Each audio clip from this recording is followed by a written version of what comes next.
എല്ലാവർക്കും ഒരിക്കലെങ്കിലും അനുഭവപ്പെട്ട പ്രശ്നമാണല്ലോ നടുവേദന. ഇതിൻ്റെ കാരണങ്ങളും ട്രീറ്റ്മെൻറ്റുകളെക്കുറിച്ച് കൂടുതൽ അറിയാൻ ഇന്ന് നമ്മോടൊപ്പം ഉള്ളത് doctor Ajay Kumar, senior consultant, neuro surgery, specialist hospital, Ernakulam north. Welcome sir. Welcome. ഒരാൾക്കൊരു നടുവേദന വന്നാൽ അതൊരു സാധാരണ നടുവേദനയാണോ, ഗുരുതരമായ നടുവേദനയാണോ എന്ന് എങ്ങനെയാണ് തിരിച്ചറിയുന്നത്? അപ്പോൾ ചോദ്യം ചോദിച്ചതുപോലെ തന്നെ സാധാരണ നടുവേദന എന്ന് പറഞ്ഞാൽ ഒരുവിധം എല്ലാ ആൾക്കാർക്കും ഒരു പ്രാവശ്യത്ത് എങ്കിലും ജീവിതത്തിലുണ്ടാവും. അതിനെയാണ് സാധാരണ നടുവേദന എന്ന് പറയുന്നത്. അത് സാധാരണ ഒരു സഹിക്കാൻ പറ്റാവുന്നത്ര വേദനയും സാധാരണയുള്ള മരുന്നുകൾ വെച്ചിട്ട് അത് കൺട്രോളാക്കാനും ചെയ്യാവുന്ന ഒരു കാര്യമാണ് സാധാരണയുള്ള പുറം വേദന എന്ന് പറയുന്നത്.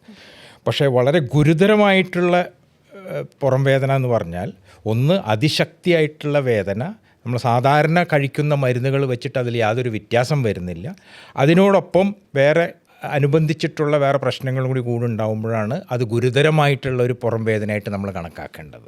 അങ്ങനെ ഒരാൾ എപ്പോഴാണ് ഡോക്ടറെ കൺസൾട്ട് ചെയ്യേണ്ടത്? ഇപ്പോൾ ഞങ്ങൾ മോഡേൺ മെഡിസിനിൽ പറയുന്നത് ആദ്യത്തെ ഒരു 2-3 ദിവസം ഈ വേദന കൊണ്ട് സാധാരണ കഴിക്കുന്ന വേദന സംഹാരികൾ വെച്ചിട്ട് അതിൽ വ്യത്യാസം വന്നിട്ടില്ല, അല്ലെങ്കിൽ അതിനോടൊപ്പം തന്നെ മറ്റു ചില പ്രശ്നങ്ങൾ, അതായത് കാലിലേക്ക് വേദന ഇറങ്ങി വരിക, കാലിലേക്ക് വല്ല മരവിപ്പ് ഉണ്ടാവുക, കാലുകൾക്ക് വല്ല തളർച്ച മാതിരി ഉണ്ടാവുക, അതല്ലെങ്കിൽ നമ്മൾ മൂത്രസംബന്ധമായിട്ടുള്ള പ്രശ്നങ്ങൾ ഉണ്ടാവുക, അതൊക്കെ ഞങ്ങൾ പറയുന്നത് കോംപ്ലിക്കേറ്റഡ് ആയിട്ടുള്ള ബാക്ക് പെയിൻ എന്ന് പറയും.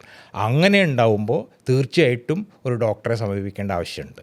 നടുവേദനയുടെ റെഡ് ഫ്ലാഗ് ലക്ഷണങ്ങൾ എന്തൊക്കെയാണ്? എന്തൊക്കെ മുന്നറിയിപ്പാണ് നടുവേദന? ഇപ്പോൾ ഞാൻ നേരത്തെ ചില കാര്യങ്ങൾ പറഞ്ഞു. ഇപ്പോൾ വെറും സാധാരണ പോലെയുള്ള ഒരു നടുവേദന ആൾക്ക് വന്നാൽ സാധാരണ ഒരു 3-4 ദിവസം കൊണ്ട് അത് കംപ്ലീറ്റ് ആയിട്ട് മാറും. ഒന്നെങ്കിലും മരുന്ന് കഴിച്ചിട്ടോ അല്ലാണ്ട് ആ സമയത്തുള്ള ചില സാഹചര്യങ്ങൾ ഇതാക്കാം. പക്ഷേ ഈ വേദന കൂടി വരിക, സാധാരണയുള്ള മരുന്നുകൾക്ക് അത് പ്രതികരിക്കാണ്ടിരിക്കുക, അതല്ലെങ്കിൽ ഞാൻ നേരത്തെ പറഞ്ഞ പോലെ അതിനോടനുബന്ധിച്ച് കാലിലേക്ക് വേദന അനുഭവപ്പെടുക, കാലിൽ മരവിപ്പ് അനുഭവപ്പെടുക, അല്ലെങ്കിൽ അതിനോടനുബന്ധിച്ചിട്ടുള്ള വേറെ ചില പ്രശ്നങ്ങളായിട്ടുള്ള ചിലവർക്ക് മൂത്ര തടസ്സമുണ്ടാവുക ഇതിനോടനുബന്ധിച്ചിട്ട്, അങ്ങനെയൊക്കെ ഉണ്ടാവുമ്പോൾ പ്രശ്നങ്ങൾ ഗുരുതരമാണ്. അപ്പോൾ അങ്ങനെയാവുമ്പോൾ തീർച്ചയായിട്ടും അടുത്തുള്ള ഡോക്ടറെ കണ്ടിട്ട് ഇനി വേണ്ടതെന്താ ചെയ്യേണ്ടതെന്നുള്ളതനുസരിച്ചിട്ട് മുന്നോട്ട് നീങ്ങണം. അപ്പോൾ അതാണ് അതിൻ്റെ ഒരു ബേസിക്കായിട്ടുള്ളൊരു ഇതുള്ളത്. സർ, സാധാരണയായി നടുവേദനയ്ക്ക് കണ്ടുവരുന്ന പ്രധാന പ്രശ്നങ്ങൾ എന്തൊക്കെയാണ്? ഈ നടുവേദന എന്ന് പറഞ്ഞു കഴിഞ്ഞാൽ ഞാനിപ്പോൾ നേരത്തെ പറഞ്ഞ പോലെ നമ്മളെ ലോകത്തിലെ എല്ലാവർക്കും നമ്മളെ ജീവിതത്തിൽ ഒരു പ്രാവശ്യമെങ്കിലും ഒരു പുറവേദന ഉണ്ടാവും. അത് പല കാരണങ്ങൾ കൊണ്ടാണ്. ഈ കാരണങ്ങളെന്ന് പറയുന്നത് ഒന്ന് ചെറുപ്പകാലത്ത്, അതായത് കുട്ടികളുടേതിൽ ഒരു കാരണമുണ്ട്, പിന്നെ മധ്യവയസ്കരായിട്ടുള്ള ആൾക്കാർക്ക് വേറെ കാരണമാണ്, പിന്നെ വളരെ വയസ്സായിട്ടുള്ളവർ ഉണ്ടായേക്കാവുന്ന കാരണങ്ങൾ കംപ്ലീറ്റ് ആയിട്ട് വ്യത്യാസമുള്ളവരതാണ്.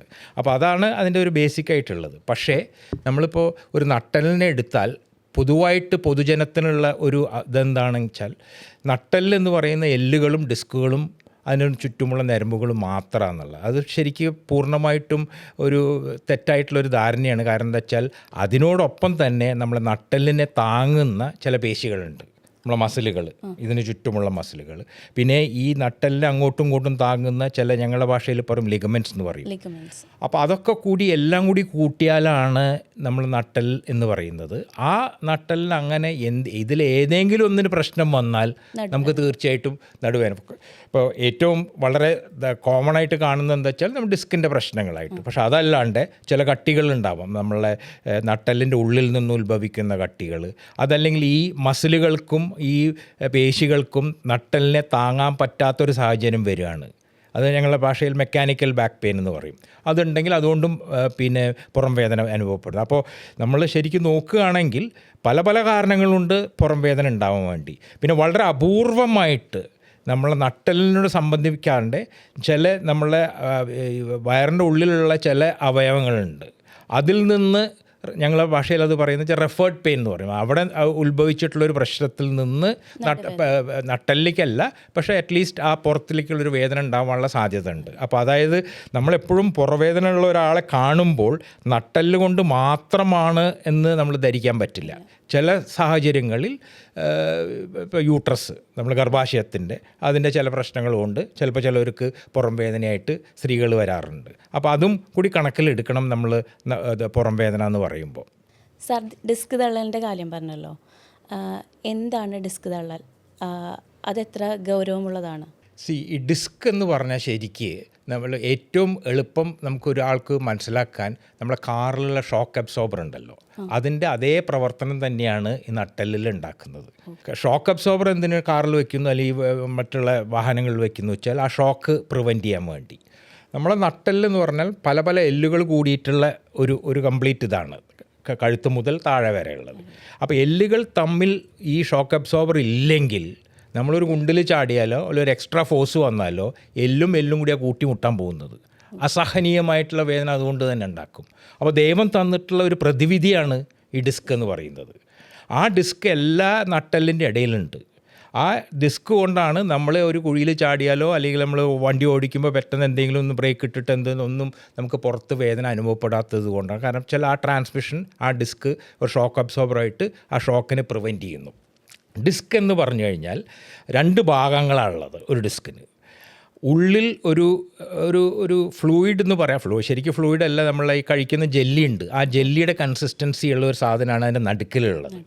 അതിനെ തടുത്ത് നിർത്താൻ വേണ്ടി ചുറ്റുമായിട്ട് ഒരു കമ്പി വലയം പോലെയുള്ള ഒരു സാധനം, കമ്പിയല്ല പക്ഷേ അതേപോലെയുള്ള ഫൈബ്രസ് ടിഷ്യൂ എന്ന് പറയും, ചുറ്റും ഒരു ഇതുണ്ട്. ഇതാണ് നോർമലായിട്ടുള്ളൊരു ഡിസ്ക് എന്ന് പറയും. നമ്മൾ ജനിക്കുമ്പോൾ, കുട്ടി ജനിച്ച് അല്ലെങ്കിൽ നമ്മൾ വളരുമ്പോൾ ഉണ്ടാകുന്ന ഒരു ഡിസ്കിൻ്റെ നോർമൽ പ്രകൃതം അങ്ങനെയാണ്. പക്ഷേ ചില സാഹചര്യത്തിൽ ഈ പുറത്തുള്ള കവറിങ് ഒരു ഭാഗം കൊണ്ട് പൊട്ടുമ്പോൾ ഇതിൻ്റെ ഉള്ളിലുള്ള ഭാഗം പുറത്ത് വരും. ആ പുറത്ത് വരുന്നതിനാണ് ഡിസ്ക് തള്ളൽ എന്ന് പറയുന്നത്, അല്ലെങ്കിൽ ഡിസ്ക് പ്രൊലാപ്സ് എന്ന് പറയുന്നത്. അപ്പോൾ ചുരുക്കി പറഞ്ഞാൽ ഇതിൽ ഒരു വിണ്ടൽ വന്നിട്ട് അതിൻ്റെ ഉള്ളിൽ നിന്നുള്ള ഭാഗം പുറത്തേക്ക് വന്ന് ആ വരുമ്പോൾ ഉണ്ടായേക്കാവുന്ന പല പ്രശ്നങ്ങളുണ്ട്. അതിലൊന്നാണ് ഈ പുറം വേദന. സാർ, എല്ലാ നടുവേദനയും ഡിസ്ക് തള്ളൽ കൊണ്ടാണോ ഉണ്ടാവുന്നത്?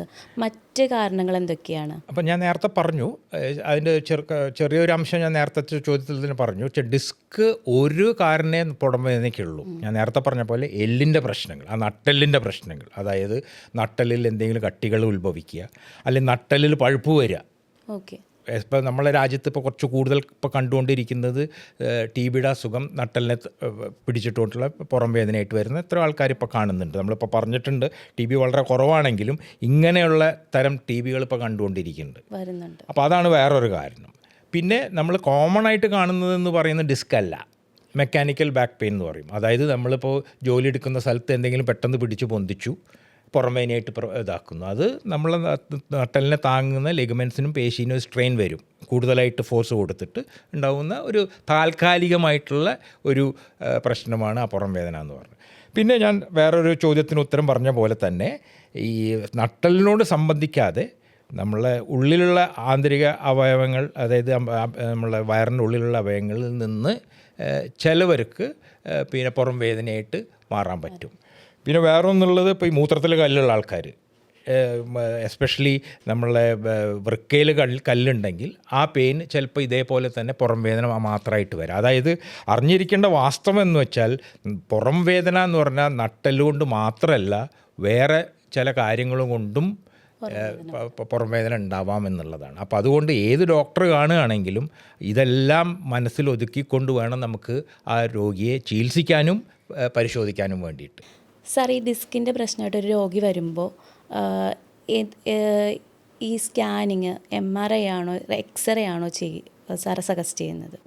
ഒട്ടനവധി രോഗികൾക്കും തെറ്റായിട്ടുള്ളൊരു ധാരണ ഉണ്ട്, ഒരു എക്സ്റേ എടുത്താൽ ഡിസ്ക് ഉണ്ടെന്ന് നമുക്ക് കണ്ടുപിടിക്കാം. അത് വളരെ തെറ്റായിട്ടുള്ള ധാരണയാണ്. കാരണം വെച്ചാൽ ഒരു എക്സ്റേയിൽ നമ്മൾ മെയിനായിട്ട് കാണുന്നത് ആ എല്ലുകളുടെ ഇതും അതിനുള്ള എന്തെങ്കിലും പ്രശ്നങ്ങളുണ്ടോ എന്നുള്ളതാണ്. ഡിസ്ക് നേരിട്ട് കാണണമെങ്കിൽ ഇപ്പോൾ ഏറ്റവും നല്ല ഒരു ഇൻവെസ്റ്റിഗേഷൻ എന്ന് പറയുന്നത് MRI സ്കാനാണ്. അപ്പോൾ MRI സ്കാൻ ഇല്ലാണ്ട് നമുക്ക് ശരിക്കും ആ ഡിസ്ക് എത്രത്തോളം തള്ളിയിട്ടുണ്ട്, ഞങ്ങളെ സംബന്ധിച്ചിടത്തോളം അതിനേക്കാളും കൂടുതൽ MRI ചെയ്യേണ്ട ഉദ്ദേശം എന്താ വെച്ചാൽ ഒന്ന് തള്ളുക എന്ന് മാത്രമല്ല, അത് ഇതിന് ചുറ്റുമുള്ള നമ്മളെ ഞരമ്പുകളുണ്ട്, നമ്മളെ സൂക്ഷ്മനാഡി അതിൻ്റെ പിന്നിലുണ്ട്, ഓരോ ലെവലിലും ഞരമ്പ് കാലിലേക്ക് പുറത്ത് വരുന്നുണ്ട്. അപ്പോൾ അതിലേക്ക് ഈ ഡിസ്ക് കൊണ്ട് എത്രത്തോളം തള്ളി അതിനെ ബാധിക്കുന്നുണ്ടെന്ന് അറിയാൻ വേണ്ടിയിട്ടാണ് നമ്മൾ MRI ചെയ്യുന്നത്. അപ്പോൾ ഒരു എക്സ്റേ കൊണ്ട് നമുക്കൊരു ഡിസ്ക് ഉണ്ടെന്ന് പറയാൻ പറ്റില്ല. മറിച്ച് ഇപ്പോൾ അങ്ങനെ ഒരു സംശയമുണ്ട്, MRI ചെയ്താലേ നമുക്ക് ഡിസ്ക് എത്രത്തോളം ഉണ്ടെന്നും അതിൻ്റെ പ്രശ്നങ്ങൾ എത്ര കൂടുതലുണ്ടെന്നും നമുക്ക് മനസ്സിലാക്കാൻ പറ്റുള്ളൂ. MRI എടുത്തൊരു രോഗിക്ക് ഡിസ്കിൻ്റെ പ്രോബ്ലം ഉണ്ടെന്ന് അറിഞ്ഞാൽ എന്തൊക്കെ സർജറി ആവശ്യമാണോ, അല്ലെങ്കിൽ അതൊരു ഫിസിയോതെറാപ്പി ചെയ്ത് മാറ്റാൻ പറ്റുമോ? എങ്ങനെയാണ് സാർ അത്? ഡിസ്കിൻ്റെ ഒരു പ്രശ്നത്തിന് നമ്മൾ ആദ്യം തന്നെ ചെയ്യുന്നത് എന്താ വെച്ചാൽ രോഗിയെ ഒന്ന് നമ്മളെ എന്താ ശരിക്കുള്ള പ്രശ്നങ്ങളെന്ന് ചോദിക്കും. അതിനോട് ചില പരിശോധനകൾ നടത്തും. നമ്മളെ ക്ലിനിക്കൽ എക്സാമിനേഷൻ എന്ന് പറഞ്ഞാൽ ആ രോഗിയെ എക്സാമിൻ ചെയ്തിട്ട് ഇങ്ങനത്തുള്ള പ്രശ്നങ്ങളുണ്ടെന്ന് നോക്കി അതിനുശേഷമാണ് പിന്നെ MRI വേണോ വേണ്ടയോ തന്നെ തീരുമാനിക്കുന്നത്. ഇപ്പോൾ MRI ചെയ്തിട്ട് ഡിസ്ക് കണ്ടതുകൊണ്ട് അതൊരു ഓപ്പറേഷൻ വേണമെന്ന് നമ്മൾ ഒരിക്കലും പറയില്ല. അതിന് പല പല കാര്യങ്ങളും വെച്ചിട്ടാണ് ആ രോഗിയുടെ ആ അന്നത്തെ അവസ്ഥ വെച്ചിട്ടും നമ്മൾ പരിശോധിക്കുമ്പോൾ കാണുന്ന ചില വ്യത്യാസങ്ങൾ വെച്ചിട്ടും അതിനോടൊപ്പം തന്നെ ഈ MRIയിൽ കാണുന്ന ഡിസ്ക് ഒത്തുചേരുന്നുണ്ടോ നോക്കിയാൽ മാത്രമേ. എന്നാൽ തന്നെ ആദ്യത്തെ ഇത് പറയുന്നത് നമ്മളെപ്പോഴും കൺസർവേറ്റീവ് എന്ന് പറയും. അതായത് മരുന്നുകളും നേരത്തെ പറഞ്ഞ പോലെ ഫിസിയോതെറാപ്പിയും അങ്ങനെയുള്ള കാര്യങ്ങൾ വെച്ച് നോക്കും അധിക കേസിലും. ചിലതിൽ മാത്രമാണ് നേരെ കണ്ടാൽ തന്നെ നമ്മൾ പറഞ്ഞ അയ്യോ ഇതിന് വേറെ വഴിയില്ല, ഇതേ സർജറി തന്നെ വഴിയുള്ളൂ. അപ്പോൾ അതിന് ചില പ്രത്യേക കാരണങ്ങളുണ്ട്, അത് വെച്ചിട്ടാണ് അത് പറയുന്നത്. പക്ഷേ ഒരു 75 മുതൽ 80% ആൾക്കാർക്കും ഡിസ്ക് ഉണ്ടെങ്കിൽ തന്നെ അത് ഓപ്പറേഷൻ കൂടാതെ തന്നെ മാറ്റാൻ പറ്റും. അതാണ് അതിൻ്റെ സത്യാവസ്ഥ. നടുവേദനയ്ക്ക് ഭൂരിഭാഗം ആളുകളും സ്വയം ചികിത്സയാണ് ചെയ്യുന്നത്. ചിലവർ ബെൽറ്റൊക്കെ വാങ്ങി ഉപയോഗിക്കാറുണ്ട്. ഇത് നല്ലതാണോ? അതിനെക്കുറിച്ച് സാറിന് എന്താ പറയാനുള്ളത്? ഈ ബെൽറ്റ് ഇടുന്നത് ഇതേപോലെ തന്നെയാണ്. ഡിസ്കിൽ ഇപ്പോൾ വളരെ കൂടുതൽ വേദന ഉണ്ട്, അത്രയും ബുദ്ധിമുട്ടുണ്ട്, അനങ്ങാൻ പറ്റുന്നില്ല, ഒന്ന് തിരിയുമ്പോഴത്തേക്കും വേദന ഉണ്ടെങ്കിൽ ആദ്യത്തെ കുറച്ച് ദിവസങ്ങൾ നമുക്ക് ബെൽറ്റ് കൊടുക്കാം. പക്ഷെ തുടർച്ചയായിട്ട് ഇടുന്നവരുണ്ട് കാലങ്ങളായിട്ട്, അതായത് മാസങ്ങൾ മാത്രമല്ല, ചില പേഷ്യൻസ് കൊല്ലമായിട്ട് ഇങ്ങനെ ഇടുന്നവരുണ്ട്. അത് മോശമാണ്. കാരണം എന്താ വെച്ചാൽ ഡിസ്കിൻ്റെ ഫിസിയോതെറാപ്പി എന്ന് പറയുന്നത് ഡിസ്കിൻ്റെ വേദനയും ബാക്കിയുള്ള പ്രശ്നങ്ങളൊന്ന് കുറഞ്ഞു കഴിഞ്ഞാൽ നമ്മളെ നട്ടെല്ലിനെ താങ്ങുന്ന മസിലുകളുണ്ട്, അതിനെ ശക്തിപ്പെടുത്തുക എന്നുള്ളതാണ് ഉദ്ദേശം, പല പല എക്സസൈസും വെച്ചിട്ട്. അപ്പോൾ ഈ ബെൽറ്റ് ഇടുന്നവർക്കുള്ള ഒരു ബുദ്ധിമുട്ട് എന്താ വെച്ചാൽ അത് തലതിരിയാണ്. അതായത് നമ്മൾ ആ മസിലിനെ ശക്തിപ്പെടുത്തുന്നതിന് പകരം ഈ ബെൽറ്റ് ഇട്ടിട്ട് ആ മസിൽ കംപ്ലീറ്റ് മുഴുവനായിട്ട് തളർന്നു പോയില്ലെങ്കിലും അതിൻ്റെ ശക്തി കുറയുക ചെയ്യുന്നത്. അപ്പോൾ ഒരു കൂടുതൽ നേരം ഇങ്ങനത്തെ ഡിസ്കിനുള്ള പ്രശ്നങ്ങൾക്ക് ബെൽറ്റ് ഇട്ട് കഴിഞ്ഞാൽ നമ്മളുടെ ആവശ്യം വേണ്ടത് തലയിരിച്ചിട്ടാണ്. അതായത് ആ മസിലിനെ അതിൻ്റെ സ്ട്രെങ്ത്ത് കൂട്ടുക എന്നുള്ളത്, ശക്തി കൂട്ടുക എന്നുള്ളത് തലയിരിക്കും. അപ്പോൾ ആ ശക്തി കുറയുക ചെയ്യുന്നത്. മനസ്സിലായില്ലേ? അപ്പോൾ അതുകൊണ്ട് നമ്മളെപ്പോഴും പറയുന്ന ഒരു പോയിൻ്റ് ഉണ്ട്. ഒന്ന്, ഡോക്ടറെ കണ്ടിട്ട് ഡോക്ടർ പരിശോധിച്ച ശേഷം മാത്രമേ ബെൽറ്റോ അങ്ങനത്തുള്ള കാര്യങ്ങളോ വേണ്ടത് എന്നുള്ളത് തീരുമാനിക്കണം. 2, ഇട്ടാൽ തന്നെ വളരെ ചുരുങ്ങിയ കാലാവധിയിൽ മാത്രമേ ബെൽറ്റ് ഇടാൻ പാടുള്ളൂ. സാർ, ഏത് ഘട്ടത്തിലാണ് ഒരു രോഗിക്ക് സർജറി അല്ലാതെ വേറെ മാർഗ്ഗമില്ല എന്ന് തീരുമാനിക്കുന്നത്? അതിപ്പോൾ ആ ചോദ്യത്തിന് ഒരു ഇതും കൂടി എന്ന് വെച്ചാൽ ഡിസ്കിനെ സംബന്ധിച്ചിടത്തോളമല്ലോ ചോദ്യം വരുന്നത്. കാരണം ഞാൻ നട്ടലിനെ പറ്റി പറഞ്ഞപ്പോൾ ഈ പുറം വേദനയ്ക്ക് പല പല കാരണങ്ങളുണ്ട്. അപ്പോൾ ഡിസ്കിനെ സംബന്ധിച്ചിട്ട് പറയുകയാണെങ്കിൽ ഞങ്ങളുടെ ഭാഷയിൽ പറയുകയാണെന്ന് വെച്ചാൽ ചില ഇതിൽ ഒരു അത്യാവശ്യമായിട്ടുള്ള ചില സാഹചര്യങ്ങളിൽ ഓപ്പറേഷൻ ഇമ്മീഡിയറ്റ് ആയിട്ട് ആവശ്യം വരും. ഒന്ന്, അത് അമിതമായിട്ടുള്ള വേദന 2 കാലിലേക്കും വരിക, കാലുകൾക്ക് തളർച്ച ഉണ്ടാവുക, അല്ലെങ്കിൽ ചിലവർക്ക് ഡിസ്ക് തള്ളി നമ്മളെ ഈ ഞരമ്പുകൾ എന്ന് പറയുന്ന കാലിലേക്ക് മാത്രമുള്ള ഞരമ്പുകളല്ല. ഈ നമ്മളെ പുറം വേദനയോട് അനുഭവപ്പെടുന്ന ഡിസ്കുകളിൽ വേറെ പല ഞരമ്പുകളുണ്ട്, പ്രത്യേകിച്ച് മൂത്രത്തിൻ്റെ കൺട്രോൾ വരുന്ന. അപ്പോൾ അങ്ങനത്തുള്ള ഞരമ്പുകളെ പോലും ബാധിക്കാനുള്ള സാധ്യത ചില ഡിസ്കുകൾക്കുണ്ട്. അപ്പോൾ നമ്മൾ പരിശോധിച്ച് നോക്കി 2 കാലിലും അല്ലെങ്കിൽ വേദന ഉണ്ട്, അല്ലെങ്കിൽ ഒരു കാലിന് വേദന ഉണ്ട്, തളർച്ച ഉണ്ട്, അല്ലെങ്കിൽ മൂത്രമൊഴിക്കാനുള്ള ബുദ്ധിമുട്ട് വന്നു കഴിഞ്ഞാൽ പിന്നെ അതൊരു എമർജൻസി സർജറി എന്ന് പറയും. ആദ്യത്തെ 24 മണിക്കൂറിൽ തന്നെ അത് ഓപ്പറേഷൻ ചെയ്ത് മാറ്റേണ്ടി വരും. അപ്പോൾ അതൊരു എമർജൻസി സർജറി എന്ന നിലയിൽ. അല്ലാണ്ട് ഇപ്പോൾ ചിലത് പ്ലാൻഡ് സർജറി, ഇപ്പോൾ നമ്മൾ കണ്ടു, പേഷ്യൻറ്റിനെ പരിശോധിച്ചു, ഇനീഷ്യലായിട്ട് നമ്മൾ ആദ്യം മരുന്നുകൾ കൊടുത്തു, ഫിസിയോതെറാപ്പി കൊടുത്തു, പക്ഷേ ഒരു പീരീഡ് കഴിഞ്ഞിട്ട് ഒരു 4-6 ആഴ്ച കഴിഞ്ഞിട്ടും പേഷ്യൻറ്റിന് പിന്നെയും വേദന ഉണ്ട്. അങ്ങനത്തെ ഒരു സാഹചര്യത്തിൽ നമ്മൾ പ്ലാൻഡായിട്ടൊരു സർജറി, നമ്മളൊരു തീയതി നിശ്ചയിച്ചിട്ടോ ഇത് ചെയ്തേ പറ്റൂ, ഇനി നമുക്ക് വഴിയില്ല എന്ന് പറയുന്ന സാഹചര്യമുണ്ട്. അപ്പോൾ അതിൻ്റെ സർജിക്കൽ ട്രീറ്റ്മെൻറ്റ് എന്ന് പറഞ്ഞാൽ ഒന്ന് എമർജൻസി ആയിട്ട് ചെയ്യേണ്ട സാഹചര്യം വരുന്നുണ്ട്. രണ്ടാമത്തത് ഒരു പ്ലാൻഡായിട്ട് എലക്റ്റീവ് എന്ന് പറയും ഞങ്ങളുടെ ഭാഷയിൽ, അങ്ങനെ ചെയ്യേണ്ട സാഹചര്യമുണ്ട്. സാർ, സർജറിയുടെ കാര്യം പറഞ്ഞല്ലോ. ഈ കീ ഹോൾ സർജറി ഈ പറഞ്ഞ എല്ലാ സർജറിയിലും സാധ്യമാണോ? ഡിസ്കിനെ സംബന്ധിച്ചിടത്തോളം പറയുകയാണ്, ഡിസ്ക് ഞാൻ അത് പറയാനുള്ള കാരണം എന്താ വെച്ചാൽ അതിപ്പോൾ ഈ പുറം വേദന എന്ന് പറഞ്ഞാൽ ഡിസ്കിലേക്ക് അങ്ങോട്ട് ഊന്നിയിരിക്കുക. അപ്പോൾ അതിന് വെച്ചിട്ടുള്ള ഒരു ചികിത്സ എന്ന് പറയുമ്പോൾ ഒട്ടുമുക്കാൽ സർജറിയും ഇന്ന് കീ ഹോൾ സർജറി വെച്ചിട്ടാണ് ഡിസ്കിനെ. പക്ഷെ എന്നിരുന്നാലും ചില സാഹചര്യങ്ങളിൽ നമ്മളത് തുറന്നിട്ട് കംപ്ലീറ്റ് ആയിട്ട് ഓപ്പൺ ചെയ്യേണ്ട സാഹചര്യം ഇപ്പോഴും ഉണ്ട്. അപ്പോൾ അതായത് പിന്നെ നമ്മളിപ്പോൾ പറയും ചിലപ്പോൾ കീ ഹോൾ മതിയാവുമെന്ന്, പക്ഷേ ചില സാഹചര്യങ്ങളിൽ അത് ഓപ്പൺ ചെയ്തിട്ട് ഫുള്ളായിട്ട് ഓപ്പൺ ചെയ്യേണ്ട സാഹചര്യങ്ങളുണ്ട്. അത് ആ സർജൻ്റെ തീരുമാനമാണ്. കൺവേർട്ട് ആകാറുണ്ട്. അത് ചില ആദ്യം തന്നെ നമ്മൾ തീരുമാനിക്കും, അതായത് ഇതിന് കീ ഹോൾ പറ്റില്ല, ഇതിന് ഓപ്പൺ ചെയ്തിട്ട് തന്നെ സർജറി വേണം. ചില സാഹചര്യങ്ങളിൽ ചിലതിൽ നമുക്കറിയാം ഇത് കീ ഹോൾ മതി, പക്ഷേ കീ ഹോളിൽ കൂടെ പോകുമ്പോൾ കംപ്ലീറ്റ് ചെയ്യാൻ പറ്റിയിട്ടില്ലെങ്കിൽ പിന്നെ അത് തുറന്നിട്ടുള്ള സർജറി ആക്കണം. നട്ടലിൻ്റെ സർജറി എന്ന് പറയുമ്പോൾ ഒട്ടുമിക്ക ആളുകളിലും ഒരു പേടിയാണ്, തളർന്നു പോകുമോ, ഇനിയുള്ള ജീവിതം എന്താണ്. ഇത് യാഥാർത്ഥ്യത്തിൽ എന്തെങ്കിലും ഇതിൽ കഴമ്പുണ്ടോ പറയുന്നതിൽ? ഞങ്ങൾ സർജന്മാർ പറയുന്ന ഒരു ഇതുണ്ട്, തല മുതൽ കാല് വരെ ഏത് ഓപ്പറേഷൻ ചെയ്താലും ആ ഓപ്പറേഷന് ഒരു കോംപ്ലിക്കേഷൻ ഉണ്ട്. അതിന് യാതൊരു സംശയവുമില്ല. നമ്മുടെ ദേഹത്ത് ഏത് ഓപ്പറേഷൻ ചെയ്താലും അതിനൊരു കോംപ്ലിക്കേഷൻ ഉണ്ട്. ഇപ്പോൾ പൊതുവായിട്ട് കാണുന്ന കോംപ്ലിക്കേഷൻ എന്ന് പറഞ്ഞാൽ ഒന്ന് പഴുപ്പ് വരെ ഇൻഫെക്ഷൻ, രണ്ടാമത്തെ ബ്ലീഡിങ്. എവിടെ ചെയ്താലും ഇത് ഈ സ്പൈനിൽ നട്ടലിൽ ചെയ്യുമ്പോഴും ഡിസ്കിന് ചെയ്യുമ്പോഴും ഉണ്ടാവാനുള്ള സാധ്യതയാണ്. പക്ഷേ തീർച്ചയായിട്ടും ആ ചോദ്യത്തിന് ഒരു ഉത്തരം പറയാവുന്നത് എന്താ വെച്ചാൽ, നമ്മൾ നട്ടെല്ലെന്ന് പറഞ്ഞാൽ ആ എല്ലുകളാണ് നമ്മളുടെ കാലിലേക്ക് വരുന്ന, ഇപ്പോൾ പുറം വേദന എന്ന് പറയുമ്പോൾ കാലിലേക്ക് വരുന്ന, അല്ലെങ്കിൽ ഇപ്പോൾ കഴുത്ത് വേദന എന്ന് പറയുമ്പോൾ കൈയിലേക്ക് വരുന്ന ഞരമ്പുകളെ മുഴുവൻ അങ്ങോട്ട് ചുറ്റും ഒരു കൂടായിട്ട് വെച്ചിരിക്കുന്നത്. അപ്പോൾ അതിൻ്റെ ഇടയിൽ നിന്നാണ് ഈ ഡിസ്കിനെ നമ്മൾ ഇപ്പോൾ തള്ളിയ ഡിസ്കിനെ മാറ്റി ആ ഞരമ്പിനെ ഫ്രീ ആക്കുന്നത്. അപ്പോൾ അതായത് ചുരുക്കി പറഞ്ഞാൽ നമ്മൾ ചെയ്യുന്ന ഈ ഓപ്പറേഷൻ എന്ന് പറഞ്ഞാൽ ഞരമ്പുകളുടെ ഇടയിലാണ്. അപ്പോൾ ആ ഞരമ്പുകൾക്ക് കോട്ടം വരാനുള്ള സാധ്യത ഉണ്ട്. അത് വളരെ അതിൻ്റെ ശതമാനക്കണക്ക് പറഞ്ഞാൽ വളരെ കുറവേ ഉള്ളൂ എങ്കിലും, അപ്പോൾ ഞങ്ങൾ പറയുന്നത് ഒരു 1 മുതൽ 2% അതിനുള്ളൊരു സാധ്യത ഉള്ളൂ. പക്ഷേ ആ 1 മുതൽ 2% ഉണ്ട് എന്നുള്ളത് വാസ്തവമാണ്. അപ്പോൾ ആർക്കുണ്ടാവും എന്ന് മുൻകൂറായിട്ട് നമുക്ക് ആർക്കും പറയാൻ പറ്റില്ല. അപ്പോൾ തീർച്ചയായിട്ടും ഈ ഞരമ്പുകൾക്ക് കോട്ടം വരാം. ആ കോട്ടം വന്നു കഴിഞ്ഞാൽ കാലുകൾക്ക് വല്ല മരവിപ്പ്, ഇതേപോലെ തന്നെ മൂത്രമൊഴിക്കാനുള്ള പ്രശ്നങ്ങൾ, കാലിലെ തളർച്ച, പാദത്തിന് തളർച്ച, അതൊക്കെ വരാനുള്ള സാധ്യത ഉണ്ട്, ഇല്ല എന്ന് പറയാൻ പറ്റും. അപ്പോൾ നമ്മൾ ഓപ്പറേഷൻ ചെയ്യുന്നതിന് മുമ്പ് ഇങ്ങനെയുള്ള കാര്യങ്ങളൊക്കെ പറഞ്ഞു കൊടുത്ത ശേഷമാണ് രോഗിയോട് ഓപ്പറേഷൻ സജസ്റ്റ് ചെയ്യുന്നത്.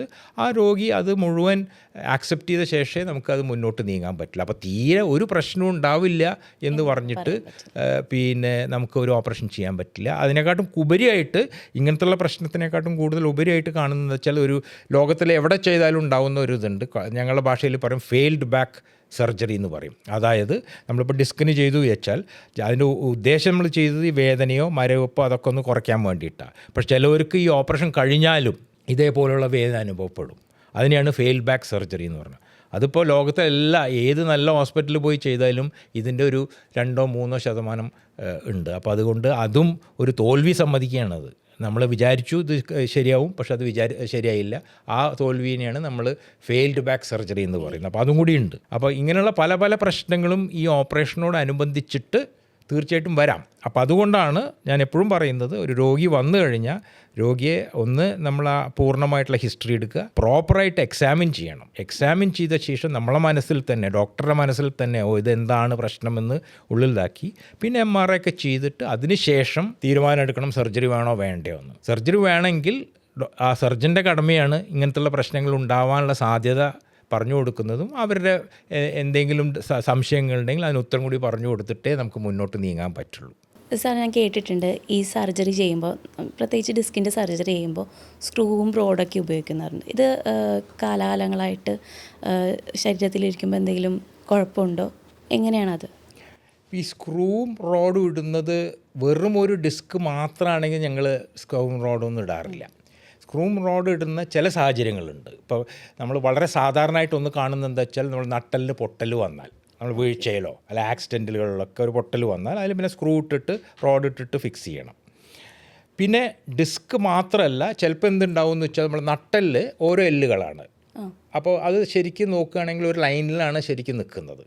ചില സാഹചര്യത്തിൽ ഒരു നട്ടൽ മറ്റേ നട്ടലിനെക്കാട്ടും മുന്നോട്ട് ചാടിയിരിക്കും. ഞങ്ങളുടെ ഭാഷയിൽ ലിസ്റ്റസസ് എന്ന് പറയും. അപ്പോൾ അങ്ങനെ അതിനോടനുബന്ധിച്ച് ഒരു ഡിസ്ക് ഉണ്ടെങ്കിൽ ഈ ഡിസ്ക് ഓപ്പറേഷൻ ചെയ്യുമ്പോൾ ഇതിനെയും നേരെയാക്കി എടുക്കാൻ വേണ്ടി സ്ക്രൂവും റോഡുകളൊക്കെ ഇടും. അപ്പോൾ അത് പിന്നെ ഈ സ്ക്രൂവും റോഡും എത്ര കാലം വെക്കണം എന്നുള്ളത് എന്തിന് ചെയ്യുന്നു അനുസരിച്ചിട്ടാണ്. ഇപ്പോൾ നട്ടലിനൊരു പൊട്ട് ഉണ്ടായിട്ട് നമ്മൾ സ്ക്രൂവും റോഡും ഇടുകയാണെങ്കിൽ ഒരു 1.5-2 കൊല്ലം കഴിഞ്ഞിട്ട് വേണമെങ്കിൽ വീണ്ടും പോയിട്ട് അത് കംപ്ലീറ്റ് എടുത്ത് കളയാം, റിമൂവ് ചെയ്യാം. പക്ഷേ ഞാൻ നേരത്തെ പറഞ്ഞ പോലെ മറ്റുള്ള ഡിസ്കിനോടനുബന്ധിച്ചിട്ട് ഈ എല്ല് തള്ളി നിൽക്കുകയാണ്. അതാവുമ്പോൾ അത് കാലാകാലം ദേഹത്ത് തന്നെ ഇട്ട് വെക്കേണ്ടി വരും. ഇപ്പോൾ ബാക്കിയുള്ള പല സ്ഥലങ്ങളിലുണ്ട്. ഇപ്പോൾ നീ റീപ്ലേസ്മെൻറ്റ് ചെയ്യുന്നുണ്ട്, നമ്മളെ മുട്ട് മാറ്റിവെക്കൽ ശസ്ത്രക്രിയയുണ്ട്, അവിടെ ഉള്ള പ്രോസസ്സ് ഉണ്ട്. ഇപ്പോഴുള്ള ഗുണം എന്താ വെച്ചാൽ പണ്ടൊക്കെ ഇതിൻ്റെ മെറ്റീരിയൽ എന്ന് പറയുന്നത് സ്റ്റെയിൻലെസ് സ്റ്റീലായിരുന്നു. അപ്പോൾ അതിൽ കൂടുതൽ പ്രശ്നങ്ങളുണ്ടായിരുന്നു, പൊട്ടൽ, പഴുപ്പ് വരിക, അങ്ങനത്തെ പ്രശ്നങ്ങളുണ്ട്. ഇന്ന് അതൊക്കെ പരിഹരിച്ചു കഴിഞ്ഞു. കാരണം ഇന്ന് യൂസ് ചെയ്യുന്നത് ഇപ്പോൾ ഒട്ടനവധി ഇങ്ങനത്തുള്ള മെറ്റാലിക് ഇംപ്ലാൻസിലും ടൈറ്റാനിയം എന്ന് പറഞ്ഞിട്ടുള്ള മെറ്റലാണ് യൂസ് ചെയ്യുന്നത്. നമ്മൾ എയറോപ്ലെയിൻ എഞ്ചിനൊക്കെ ഉണ്ടാക്കുന്ന ടൈറ്റാനിയം വെച്ചിട്ടാണ്. അപ്പോൾ അത് വളരെ ഇനേർട്ട് മെറ്റീരിയൽ, ഇനേർട്ട് എന്ന് പറഞ്ഞാൽ നമ്മുടെ ദേഹമായിട്ട് വലിയ ഇതാക്കാത്ത ഒരു മെറ്റീരിയലാണ്. അപ്പോൾ സർവ്വസാധാരണമായിട്ട് നമ്മൾ പറയുന്നത് എന്താ വെച്ചാൽ, ഇപ്പോൾ ഇങ്ങനെ പൊട്ടലുകളുള്ള ആൾക്ക് അവർ വന്ന് ചോദിക്കും, ഞങ്ങൾക്ക് ഇത് കുറച്ച് കഴിഞ്ഞാൽ എടുത്തൂടെ എന്ന് പറയും. അപ്പോൾ എടുക്കാൻ വേണമെങ്കിൽ, പക്ഷേ സാധാരണഗതിയിൽ അത് ഇട്ട് കഴിഞ്ഞാൽ വലിയൊരു പ്രശ്നമൊന്നും ഇല്ലാണ്ട് അവിടെ നിൽക്കും. കാരണം വെച്ചാൽ ഇത് എടുക്കുക എന്ന് പറഞ്ഞാൽ ഇതേപോലെ വേറൊരു സർജറി മയക്കം കൊടുത്ത് ചെയ്യേണ്ട ഒരു ഇതാണ്. അപ്പോൾ സർവ്വസാധാരണമായിട്ട് ആദ്യത്തെ 2-3 മാസം പഴുപ്പ് അങ്ങനത്തെ പ്രശ്നങ്ങളൊന്നും ഉണ്ടായിട്ടില്ലെങ്കിൽ അതിനുശേഷം വേറൊരു പ്രശ്നം ഉണ്ടാകുന്നത് വളരെ വളരെ ദുർലഭമാണ്. അപ്പോൾ അതുകൊണ്ട് നമ്മൾ സാധാരണ ഇട്ട് കഴിഞ്ഞാൽ പിന്നെ അതിന് വേണ്ടിയിട്ട് അത് എടുക്കാറില്ല എന്നുള്ളതാണ് വാസ്തവം. സാറ് പറഞ്ഞല്ലോ സർജറി കഴിഞ്ഞിട്ടുള്ള ഫിസിയോതെറാപ്പി, ഇത് സ്കിപ്പ് ചെയ്താലുണ്ടാവുന്ന ദോഷങ്ങൾ എന്തൊക്കെയാണ്? നമ്മൾ ഇത് കഴിഞ്ഞിട്ട്, സർജറി കഴിഞ്ഞിട്ട് ഈ ഫിസിയോതെറാപ്പി പഠിപ്പിച്ചു കൊടുക്കുന്നത് വെച്ചാൽ ഹോം പ്രോഗ്രാമായിട്ടാണ് പഠിപ്പിച്ചു കൊടുക്കുന്നത്. അതിൻ്റെ ഉദ്ദേശം എന്താ വെച്ചാൽ, ഈ ഞാൻ നേരത്തെ പറഞ്ഞ പോലെ തന്നെ നമ്മളെ ചുറ്റുമുള്ള മസിലുകളെ, പേശികളെയൊക്കെ ശക്തിപ്പെടുത്താൻ വേണ്ടിയിട്ടുള്ള ഒരു വഴി എന്ന നിലയ്ക്കാണ്. അപ്പോൾ സർജറി കഴിഞ്ഞാൽ അത് പഠിപ്പിച്ചു കൊടുക്കേണ്ട ഉദ്ദേശം വെച്ചാൽ പിൽക്കാലത്ത് ഇങ്ങനത്തുള്ള പ്രശ്നങ്ങൾ ഉണ്ടാവരുത് എന്നുള്ള ഒരു ഉദ്ദേശത്തോടു കൂടി മാത്രമാണ് ഇത് പഠിപ്പിച്ചു കൊടുക്കുന്നത്. പക്ഷെ അത് ചെയ്തതുകൊണ്ട് പിൽക്കാലത്ത് വരില്ല എന്ന് ആർക്കും പറയാൻ പറ്റില്ല. പക്ഷേ 1% വരെ അത് നമുക്ക് വരാണ്ടിരിക്കാനുള്ള ഇത് പ്രോംപ്റ്റായിട്ട് ചെയ്ത് കഴിഞ്ഞാൽ നമുക്കത് തടുത്ത് നിർത്താൻ പറ്റുന്നൊരു സാഹചര്യമാണ്. ഇപ്പോൾ എത്രയോ ആൾക്കാരുണ്ട്, ഇപ്പോൾ മറ്റുള്ള ഇതിന് വേണ്ടിയിട്ട് മരുന്നൊന്നും കഴിക്കാണ്ട് പോകുന്ന ആൾക്കാരുണ്ട്. അവർ പറയും ഞങ്ങൾ ഇപ്പോൾ ഡയബറ്റീസ്, പ്രഷർ അങ്ങനെയുള്ളതിനൊന്നും മരുന്ന് കഴിക്കാണ്ട് പോകുന്ന ആൾക്കാരുണ്ട്, ഞങ്ങൾക്ക് ഇതൊരു പ്രശ്നമില്ല എന്നുള്ളത്. അപ്പോൾ ഇത് നമ്മൾ ഒരു പ്രിവെൻറ്റീവ് ആസ്പെക്റ്റ് എന്ന് പറയും, അതായത് പ്രതിവിധി എന്ന നിലയ്ക്ക് അതിനു വേണ്ടി മാത്രമാണ് ഇത് പഠിപ്പിച്ചു കൊടുക്കുക. അപ്പോൾ അത് ചെയ്തില്ലെങ്കിൽ എന്ത് വരുമെന്ന് ചോദിച്ചാൽ ഒന്നും ഉണ്ടാവില്ല ചിലപ്പോൾ. അതാണ് അതിൻ്റെ സത്യാവസ്ഥ. പക്ഷേ ചെയ്താൽ വളരെ നല്ലത്, എസ്പെഷ്യലി ഇങ്ങനെ ഓപ്പറേഷൻ കഴിഞ്ഞ രോഗികൾക്ക്. സാർ, ഇപ്പോൾ നമ്മുടെ മോഡേൺ വേൾഡിൽ റോബോട്ടിക് സർജറിയൊക്കെ വന്നിട്ടുണ്ട്. നമ്മുടെ നട്ടെല്ലിൻ്റെ സർജറി വെച്ച് നോക്കുമ്പോൾ ഇത് എത്രത്തോളം സാധ്യമാണ്? ഇപ്പോൾ റോബോട്ടിക്സ് സർജറി നട്ടലിൽ വളരെ കൂടുതലായിട്ട് വന്നിട്ടില്ല. ഇപ്പോൾ റോബോട്ടിക്സ് തുടങ്ങിയിട്ടുണ്ട്. പക്ഷേ എന്നിരുന്നാലും അതിനെക്കാട്ടും കൂടുതലായിട്ട് വേറെ ഒന്ന് പറയുന്നത് നമ്മൾ ന്യൂറോ നാവിഗേഷൻ എന്ന് പറയും. ന്യൂറോ നാവിഗേഷൻ എന്ന് പറഞ്ഞാൽ നമ്മൾ ഒരു ഗൂഗിൾ മാപ്പ് പോലെയാണ്. നമ്മളിപ്പോൾ ഞാനിപ്പോൾ ഇവിടെ വരുമ്പോൾ പിന്നെ ഗൂഗിൾ മാപ്പ് ഇട്ടിട്ട് അവിടേക്ക് വന്നത്, നമുക്കറിയാം എക്സാക്ട്ലി സ്ഥലത്ത് എത്തി എന്നുള്ളത്. അതേപോലെയാണ് ന്യൂറോ നാവിഗേഷൻ. അപ്പോൾ നമുക്ക് എവിടെ പോകണം, നട്ടലിൽ ഈ നരമ്പുകളൊക്കെ ഒഴിവാക്കി പോകണം എന്നുള്ളതിനുള്ള ഒരു ഇതാണ് ന്യൂറോ നാവിഗേഷൻ. അതിനോടനുബന്ധിച്ച് വരാവുന്ന ഒരു ഇതാണ് റോബോട്ടിക്സ് എന്ന് പറയുന്നത്. അതിൻ്റെ ഇനീഷ്യൽ സ്റ്റേജ് ആയിട്ടേ ഉള്ളൂ. തീർച്ചയായിട്ടും ഇന്നത്തെ ടെക്നോളജി അത്രയും പുരോഗമിക്കുന്നതുകൊണ്ട്, ഇപ്പോൾ മറ്റുള്ള സ്പെഷ്യാലിറ്റികളിൽ യൂറോളജിയിലൊക്കെ റോബോട്ടിക്സ് വന്നതുകൊണ്ട് അടുത്ത ഒരു 10-15 കൊല്ലത്തിനുള്ളിൽ തീർച്ചയായിട്ടും ഇതൊരു വളരെ ഒരു ഇതായിട്ട് വരാവുന്നതാണ് നട്ടെല്ലിലും. അതിന് യാതൊരു സംശയവുമില്ല. നിലവിൽ ന്യൂറോ നാവിഗേഷനാണ് ഇപ്പോൾ ഒരു ഒട്ടുമുക്കാൽ സെൻറ്ററുകളിലും യൂസ് ചെയ്യുന്നത്. സാർ, ഇപ്പോൾ ഡെലിവറി കഴിഞ്ഞിട്ടുള്ള, സിസേറിയൻ കഴിഞ്ഞിട്ടുള്ള സ്ത്രീകളിൽ നടുവേദന വരാറുണ്ട്. ഒരുമിക്കവരും അത് പറയുന്നത് സിസേറിയൻ ചെയ്യുമ്പോൾ അനസ്തീഷ്യ കൊടുക്കുമ്പോൾ നടുവേദന വരാറെന്ന് കേട്ടിട്ടുണ്ട്. ഇത് യഥാർത്ഥത്തിലുണ്ടോ, അല്ലെങ്കിൽ വേറെന്തെങ്കിലും കൊണ്ടാണോ വരുന്നത്? നമ്മൾ സിസേറിയൻ സെക്ഷൻ ചെയ്തിട്ട് സ്പൈനിൽ കൊടുത്തിട്ടാണ് ചെയ്യുന്നത് ഒട്ടുമുക്കാൽ സെൻറ്ററുകളിലും. അതുകൊണ്ട് ഒരിക്കലും പുറം വേദന വരില്ല. കാരണം വളരെ ചെറിയൊരു സൂചി വെച്ച് അതിനു വേണ്ടി ഒരു മരുന്ന് ഇഞ്ചെക്ട് ചെയ്തിട്ടുള്ളൂ. ഈ നടുവേദന എന്ന് പറയുന്നത് ഞാൻ നേരത്തെ പറഞ്ഞ പല കാരണങ്ങളുണ്ട്. ഇപ്പോൾ യൂട്രസിന് സംബന്ധമായിട്ടുള്ള ചില പ്രഗ്നൻസി റിലേറ്റഡ് ആയിട്ടുള്ള ബാക്ക് പെയിൻ ഉണ്ട്. അതായത് പ്രഗ്നൻസി റിലേറ്റഡ് എന്നാൽ പ്രസവത്തിനോടനുബന്ധിച്ചിട്ടുള്ള ബാക്ക് പെയിൻ ഉണ്ട്. കാരണം പ്രസവത്തിൻ്റെ സമയത്ത് നമ്മുടെ ദേഹത്തുള്ള ചില വ്യത്യാസങ്ങളുണ്ട് ഹോർമോണുകളിൽ. അത് വെച്ച് വരുമ്പോൾ എന്താ വെച്ചാൽ നമുക്ക് ഈ മസിലുകളും ലിഗമെൻറ്റ്സ് എന്ന് പറഞ്ഞ ഈ പേശികളും അത്ര അങ്ങോട്ട് ഫുള്ളായിട്ട് ഫങ്ഷൻ ചെയ്യാൻ പറ്റില്ല, പ്രവർത്തിക്കാൻ പറ്റില്ല, ഹോർമോണിൻ്റെ എഫക്റ്റും ഉണ്ട്. അതുകൊണ്ടാണ് ഈ ബാക്ക് പെയിൻ ഉണ്ടാവുന്നത്, സാധാരണ പ്രസവകാലത്ത് ഉണ്ടാവുന്നത്. അത് ചിലവർക്ക് കുറച്ച് കാലം അത് കഴിഞ്ഞാലും ഡെലിവറി കഴിഞ്ഞാലും ഉണ്ടായേക്കാവുന്ന. പക്ഷേ മറ്റത് തീർത്തും തെറ്റായിട്ടുള്ളൊരു ധാരണയാണ്. ഒരു സ്പൈനൽ ഇഞ്ചക്ഷൻ കൊടുത്തത് കൊണ്ട് ഒരു പുറം വേദന ഉണ്ടാവും എന്നുള്ളത് തെറ്റായിട്ടുള്ള ധാരണ. അതൊരിക്കലും അങ്ങനെയാണ് അതിൻ്റെ ഒരു അപ്രോച്ച് ചെയ്യുന്നത് എല്ലാവരോടും പറയുന്നത്. അത് തെറ്റായിട്ടുള്ള ധാരണ എന്നുള്ളതാണ് ഒരു പോയിന്റ് എനിക്ക് പറയാനുള്ളത്. കാരണം എന്താ വെച്ചാൽ അങ്ങനത്തെ ഒരു ഇതുമില്ല. സ്പൈനൽ അനസ്തീഷ്യ കൊണ്ട് ഒരിക്കലും അതുകൊണ്ട് പുറം വേദന ഉണ്ടാവില്ല എന്നുള്ളത് ഇതാണ്. നമ്മളെ വേദന എന്ന് പറയുന്ന ദേഹത്ത് എവിടെയാണെങ്കിലും കുറച്ചൊരു സൈക്കോളജിക്കൽ എലിമെൻ്റ് ഉണ്ട്. സൈക്കോളജിക്കൽ എന്ന് പറഞ്ഞാൽ ഒരു 50% നമ്മളെ മനസ്സിന് തന്നെ കൺട്രോൾ ചെയ്യാൻ പറ്റുന്നതും മനസ്സിൽ എങ്ങനെ അതിനെ അതിജീവിക്കാൻ പറ്റുന്നുള്ളതുകൊണ്ടാണ്. അപ്പോൾ അതാണ് ഒരു ഇതുള്ളത്. അപ്പോൾ പലവരും എന്തുണ്ടാവും എന്ന് വെച്ചാൽ നമ്മളെ ബന്ധുക്കൾ തന്നെ വന്ന് പറയും, ഇല്ലില്ല മറ്റേ അവർക്ക് സ്പൈനൽ കൊടുത്തു, അത് കഴിഞ്ഞിട്ടാണ് പുറം വേദന. അപ്പം നമ്മളെ മനസ്സിൽ അത് ഓൾറെഡി ഓടിക്കൊണ്ടിരിക്കുക.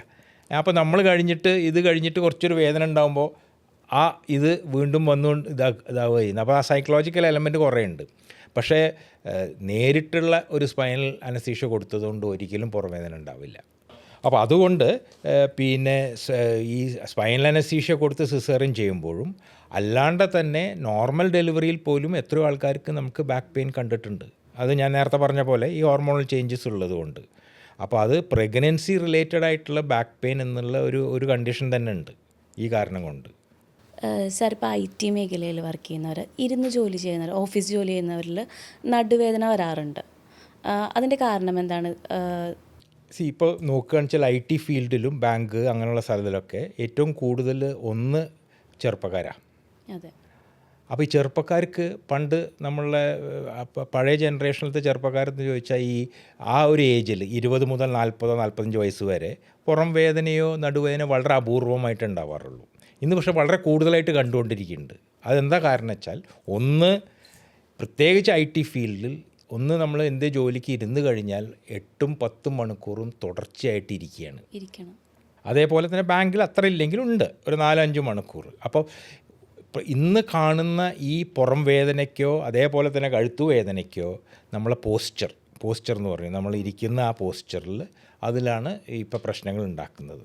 തുടർച്ചയായിട്ട് നമ്മൾ ഒരേപോലെ കഴുത്തോ പുറോ അനങ്ങാണ്ട് കമ്പ്യൂട്ടറിൻ്റെ മുന്നിലോ വേറെ എന്തേ ജോലിക്കോ അങ്ങോട്ട് ഇരിക്കുക. അതാണ് അതിൻ്റെ കാരണം. അപ്പോൾ പോസ്ചർ റിലേറ്റഡ് ആയിട്ടുള്ള നെക്ക് പെയിൻ, അതായത് കഴുത്തു വേദന അല്ലെങ്കിൽ പുറം വേദനയാണ് ഇപ്പോൾ വളരെ കൂടുതലായിട്ട് ചെറുപ്പക്കാരിൽ ഇങ്ങനത്തുള്ള ആൾക്കാർ. അപ്പോൾ ഞാൻ എപ്പോഴും പറയുന്ന ഒരു പോയിൻ്റ് എന്താ വെച്ചാൽ, 2 എക്സസൈസ് വളരെ വളരെ കുറവാണ്. എക്സസൈസ് പറഞ്ഞപ്പോൾ ചിലവരൊക്കെ ജിമ്മിൽ പോണവരുണ്ട്, ഇല്ല എന്നല്ല. പക്ഷേ പൊതുവായിട്ടുള്ള ഇങ്ങനെ നമ്മുടെ ദേഹത്തെ അങ്ങോട്ട് ഇതാക്കാനുള്ള എക്സസൈസ് ചെയ്യുന്നത് വളരെ കുറച്ച് ആൾക്കാരേ ഉള്ളൂ. അപ്പോൾ സാധാരണ നമ്മൾ പറയുന്ന ഒരു പോയിൻ്റ് എന്താ വെച്ചാൽ, ഇങ്ങനെ തുടർച്ചയായിട്ട് ഇരുന്ന് ജോലി എടുക്കുന്ന ആൾക്കാർക്ക് എല്ലാ 1 മണിക്കൂറോ 1.5 മണിക്കൂറോ കൂടുമ്പോൾ ഒരു ബ്രേക്ക് എടുക്കുക. ശരിക്കും ഒന്നും ചെയ്യേണ്ട, വെറുതെ ഒന്ന് നടന്ന് തിരിച്ചു വന്ന് പിന്നെയും തുടർന്നാൽ മതി. അപ്പോൾ ഒരു ചേഞ്ച് ഓഫ് പോസ്ചർ എന്ന് പറയും. അതുകൊണ്ട് തന്നെ നമുക്ക് ഒരു വിധത്തിൽ കഴിയാവുന്ന അത്ര നമുക്ക് ഈ നെക്ക് പെയിൻ അല്ലെങ്കിൽ ഇപ്പോൾ കഴുത്ത് വേദനയോ പുറം വേദനയോ കുറയ്ക്കാൻ പറ്റും. അതാണ് അതിൻ്റെ സത്യാവസ്ഥ. പ്ലസ് അതിനോടൊപ്പം തന്നെ എക്സസൈസുകളും അതൊക്കെ വളരെ ഇതാണ്. പിന്നെ നമ്മളുടെ ലൈഫ് സ്റ്റൈൽ എന്ന് പറയുന്നത് എന്താ വെച്ചാൽ, നമ്മളുടെ ഭക്ഷണ രീതി, പ്രത്യേകിച്ച് ഇന്ന് നമ്മൾ ഫാസ്റ്റ് ഫുഡും ജങ്ക് ഫുഡും വളരെ കൂടുതലാണ്. അതൊക്കെ ഇൻഡയറക്റ്റ്ലി നമ്മളെ മസിലുകളെയും പേശികളെയും ഒക്കെ ഈവൻ എല്ലുകളെയും അതിനെ ഇൻഡയറക്റ്റായിട്ട് അതിനെ പ്രതികൂലമായിട്ട് ബാധിക്കും. അപ്പോൾ അതൊക്കെ ഇത് ഫാക്ട്സാണ്. അതുകൊണ്ടായിരിക്കാം ഇന്ന് നമ്മൾ IT-യിലും അങ്ങനെയുള്ള തുടർച്ചയായിട്ട് ഇരിക്കുന്ന ആൾക്കാർക്ക് ഇങ്ങനത്തുള്ള വേദനകൾ കൂടി വരാനുള്ള സാധ്യത. പ്ലസ് അതിനോടൊപ്പം തന്നെ സ്ട്രെസ്സ് കൂടുതലാണ്. തീർച്ചയായിട്ടും 25 കൊല്ലം മുന്നേ പോലെയുള്ള സ്ട്രെസ്സല്ല ഇന്നുള്ള ആൾക്കാർക്കുള്ളത്. നമ്മൾ പുറത്തിറങ്ങിയാൽ തന്നെ റോട്ടിൽ നിന്ന് അത്രയും സ്ട്രെസ്സാണ്. അതാണ് ഉദാഹരണം. അപ്പോൾ ആ സ്ട്രെസ്സ് പോലും ഇതിനെ കൂട്ടുന്നുണ്ടാവും. അപ്പോൾ പല ഫാക്ടേഴ്സാണ് ഇന്ന് ഈ ഫീൽഡിലുള്ളവർക്ക് കൂടുതലായിട്ട് നടുവേദന വരാനുള്ള കാരണം. സാർ, പലരും പറയാറുണ്ട് പാരമ്പര്യമായിട്ട് നടുവേദന വരാറുണ്ട്. അച്ഛനും അമ്മയ്ക്കും വന്നിട്ടുണ്ടെങ്കിൽ കുട്ടിക്കും നടുവേദന വന്നിട്ടുണ്ടെന്ന് പറയാറുണ്ട്. ഇത് സത്യമാണോ? പാരമ്പര്യമായിട്ടുള്ള നടുവേദന എന്ന് പറയുന്നത് വളരെ വളരെ അപൂർവമാണ്. ഇല്ല എന്ന് നമുക്ക് പറയാൻ പറ്റില്ലെങ്കിൽ പോലും, കാരണം പല സ്റ്റഡീസിലും ചിലവർക്ക് ഇങ്ങനത്തുള്ള ഇത് കാണുന്നുണ്ട്. പക്ഷെ അതൊക്കെ വളരെ അപൂർവമാണ്. അപ്പോൾ പാരമ്പര്യമായിട്ടൊരു പുറം വേദനയോ നടുവേദനയോ ഉണ്ടാവുക എന്ന് പറഞ്ഞാൽ ഇല്ല എന്ന് 100% നമുക്ക് പറയാൻ പറ്റിയില്ലെങ്കിൽ പോലും ഉണ്ട്. പക്ഷേ അത് വളരെ അപൂർവമായിട്ടുള്ള ഒരു സാഹചര്യം മാത്രമാണ്. സാർ, ഇപ്പോൾ ഒട്ടുമിക്കവരുടെ ലൈഫ് സ്റ്റൈൽ വെച്ച് നോക്കുമ്പോൾ സ്ത്രീകളെന്നല്ല പുരുഷന്മാരെന്നില്ല, എല്ലാവരും ആൽക്കഹോള്, പുകവലി എല്ലാവരും ചെയ്യുന്നുണ്ട്. ഇത് ഈ നടുവേദനയ്ക്ക് എത്രത്തോളം ബാധിക്കും? തീർച്ചയായിട്ടും അതിന് യാതൊരു സംശയമില്ല. കാരണം എന്താ വെച്ചാൽ, പുകവലിയും പിന്നെ മദ്യപാനവും ഡിസ്കിനോ അല്ലെ പുറം വേദനയ്ക്കോ മാത്രമല്ല, ദേഹത്ത് മുഴുവൻ തല മുതൽ കാല് വരെ എവിടെ വേണമെങ്കിലും ബാധിക്കാവുന്നതാണ്. അതേപോലെ തന്നെയാണ് ഡിസ്കിൻ്റെ പ്രശ്നം, പ്രത്യേകിച്ച് സ്മോക്കിംഗ്, അതായത് പുകവലി. ഇപ്പോൾ തന്നെ ഇപ്പോൾ ഒരു കൺസെപ്റ്റ് ഉണ്ട് എല്ലാ ലോകത്തിലെല്ലാം അതിൻ്റെ പേരെന്താ വെച്ചാൽ സ്മോക്കിംഗ് സ്പൈൻ എന്നാണ് പറയുക. സ്മോക്കിംഗ് സ്പൈൻ എന്ന് പറഞ്ഞാൽ പുകവലിക്കുന്ന സ്പൈൻ എന്ന് പറഞ്ഞാൽ പുകവലിയോട് കൂടി അതിനോടനുബന്ധിച്ചിട്ട് നമ്മളുടെ ഡിസ്കിലത്തെ പല പല വ്യത്യാസങ്ങളും കണ്ടിട്ടുണ്ട്. അതുകൊണ്ട് കൂടുതലല്ല സ്മോക്ക് ചെയ്യുന്ന ആൾക്കാർക്ക് ഡിസ്കിൻ്റെ പുറത്ത് തള്ളാനുള്ള സാധ്യത കൂടുതലാണ്.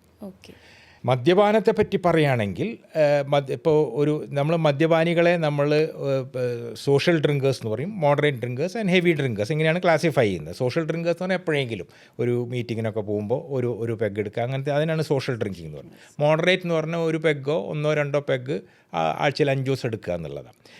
ആ ഒരു കാറ്റഗറിയിൽ ഈ ഡിസ്കിൻ്റെ പ്രശ്നങ്ങൾ വളരെ കൂടുതൽ ഇതുകൊണ്ട് കാണുന്നില്ല, ആൽക്കഹോൾ കൊണ്ട്. പക്ഷേ ഹെവി ഡ്രിങ്കേഴ്സ് ദിവസവും 4-5 പെഗടിച്ച് അതൊക്കെ ക്രോണിക് ആൽക്കഹോളിക്സ് അങ്ങനെയുള്ളവരിൽ ഇങ്ങനെ വരാനുള്ള സാധ്യത വളരെ കൂടുതലാണ്. അതിന് യാതൊരു സംശയവുമില്ല. നടുവേദന വരുമ്പോൾ മാട്രസ് തിരഞ്ഞെടുക്കുമ്പോൾ എന്തൊക്കെ കാര്യങ്ങളാണ് ശ്രദ്ധിക്കേണ്ടത് സർ? ഇപ്പോൾ ഇന്നത്തെ ഒരു സാഹചര്യത്തിൽ ശരിക്ക് വലിയ കാര്യങ്ങളൊന്നും ശ്രദ്ധിക്കേണ്ട ആവശ്യമില്ല. കാരണം ഇന്ന് നമ്മൾ മാർക്കറ്റിൽ കിട്ടുന്ന ഒട്ടനവധി മാട്രസുകളിലും നമ്മൾ സ്പൈൻ കമ്പാറ്റബിളാണ്. അപ്പോൾ അതുകൊണ്ട് ഒരു പുറം വേദന അതുകൊണ്ട് വരിക എന്ന് പറഞ്ഞ് വളരെ വളരെ അപൂർവമാണ്. പണ്ടൊക്കെ ഉണ്ടായിരുന്നു, പക്ഷേ ഇപ്പോൾ അതൊക്കെ ഓൾമോസ്റ്റ് ഏത് കമ്പനി എടുത്താലും അത് ഇതാണ്. പക്ഷേ ജനറലി നമ്മൾ പറയുന്നത് എന്താ വെച്ചാൽ സോഫ്റ്റ് മാട്രസ് ഉണ്ട്, പിന്നെ മീഡിയം ഫേം മാട്രസ് ഉണ്ട്, ആൻഡ് ഹെവി ഫേം മാട്രസസ് ഉണ്ട്. അപ്പോൾ ജനറലി പുറം വേദനയുള്ള ഒരാൾക്ക് ഇപ്പോൾ ഏതെടുത്താലും കുഴപ്പമില്ല, പക്ഷേ ഒരു മീഡിയം ഫേം മാട്രസ്സാണ് ഈ സ്പൈനിന് ഏറ്റവും നല്ലതെന്ന് ഞങ്ങൾ പറയാറുണ്ട്. അത്രയേ ഉള്ളൂ. പക്ഷേ അതുകൊണ്ട് ഇന്നിപ്പോൾ മാർക്കറ്റിൽ കാണുന്ന അതിനുവേണ്ടി ഓടി നടക്കേണ്ട യാതൊരു ആവശ്യവുമില്ല. ഒരുവിധം എല്ലാം കമ്പാറ്റബിളാണ്. അപ്പോൾ അതുകൊണ്ട് അതിന് വലിയൊരു പ്രസക്തി ഇന്നില്ല. അതാണ്. പിന്നെ പണ്ടൊക്കെ എല്ലാവരും പറഞ്ഞിരുന്നു പുറം വേദന വന്നു കഴിഞ്ഞാൽ നല്ല പലകെട്ട് കിടക്കുക എന്നൊക്കെ, അതൊക്കെ പോയി, ആ കൺസെപ്റ്റൊക്കെ പോയി കംപ്ലീറ്റ് ആയിട്ട്. അപ്പോൾ അതുകൊണ്ട് ഇന്നൊരു മാട്രസ് തിരഞ്ഞെടുക്കുമ്പോൾ എന്തെങ്കിലും പ്രത്യേകം ശ്രദ്ധിക്കണമെന്ന് ചോദിച്ചു കഴിഞ്ഞാൽ അതിന് വളരെ ഒരു പ്രസക്തി ഇല്ല എന്നുള്ളതാണ് ഇന്നത്തെ സത്യാവസ്ഥ. സർ, നടുവേദനയും നട്ടെല്ലിന് വരുന്ന പ്രശ്നങ്ങളും ഒഴിവാക്കാനായിട്ട് ജീവിതശൈലിയിൽ വരുത്താവുന്ന മാറ്റങ്ങൾ എന്തൊക്കെയാണ്? ഈ നട്ടലിൻ്റെ വേദനയോ നടുവേദനയോ പുറം വേദനയോ അല്ലെങ്കിൽ കഴുത്തിൻ്റെ വേദനയോ നമ്മൾ സാധാരണ പറയുന്ന ലൈഫ് സ്റ്റൈൽ മോഡിഫിക്കേഷൻസ് പറയും. അതായത് നമ്മുടെ ഡയബറ്റീസ്, പ്രഷർ എല്ലാത്തിനുള്ള കോമൺ ആയിട്ടാണ്. ഒന്ന് നമ്മളുടെ ഡയറ്റ്, മനസ്സിലായില്ലേ? 2 വെയിറ്റ് കൂടാണ്ട് നോക്കുക, കഴിയാവുന്നതും വെയിറ്റ് കുറച്ചിട്ട് നിൽക്കുക എന്നുള്ളതാണ് രണ്ടാമത്. മൂന്നാമത് വ്യായാമം. എന്ന് ഞാൻ സാധാരണ പറയുന്ന ഏറ്റവും നല്ല വ്യായാമം എന്ന് പറഞ്ഞാൽ എല്ലാ ദിവസവും ഒരു അരമണിക്കൂർ നടക്കാൻ പറ്റുമെങ്കിൽ ഏറ്റവും നല്ല വ്യായാമം അത് ഒരു 5 ദിവസം ആഴ്ചയിലെങ്കിലും. അപ്പോൾ 30 × 5 150 മിനിറ്റ് ഒരാഴ്ചയിൽ. അതിനോടൊപ്പം തന്നെ പിന്നെ നമുക്ക് എക്സസൈസുകളും വേറെ എക്സസൈസ് ആവശ്യമുണ്ടെങ്കിൽ, ഇപ്പോൾ പുറമേനുള്ള ആൾക്ക് ചില എക്സസൈസ് പഠിപ്പിച്ചു കൊടുക്കും, അത് വീട്ടിൽ ചെയ്യാവുന്ന എക്സസൈസാണ്. അതൊക്കെ ഒരു 10 മിനിറ്റേ എടുക്കുള്ളൂ. അപ്പോൾ നമ്മളെ ജീവിത രീതിയിലുള്ള മാറ്റങ്ങൾ ഇങ്ങനെയുള്ള ആൾക്കാർക്ക്, അതായത് പുറം വേദനയോ നടുവേദനയുള്ള ആൾക്ക് വളരെ ഇമ്പോർട്ടൻ്റാണ്, വളരെ ഇമ്പോർട്ടൻ്റ് ആയിട്ടുള്ളൊരു കാര്യമാണ്. അപ്പോൾ അതൊക്കെ ചെയ്യാണ്ട് പോകുമ്പോഴാണ് ഈ പ്രശ്നങ്ങൾ കൂടുന്നത്, മനസ്സിലായില്ലേ? അപ്പോൾ തീർച്ചയായിട്ടും ജീവിതശൈലിയിൽ മാറ്റങ്ങൾ പ്രത്യേകിച്ചും നടുവേദനയും പുറം വേദനയുള്ള ആൾക്കാർക്ക് ഉണ്ടാവണം എന്നുള്ളതിന് യാതൊരു സംശയവുമില്ല. നടുവേദന, അതിൻ്റെ കാരണങ്ങൾ, അതിൻ്റെ ട്രീറ്റ്മെൻറ്റുകളൊക്കെ കുറിച്ച് സാറ് വളരെ വിശദമായി പറഞ്ഞു തന്നു. Thank you for your time, Doctor.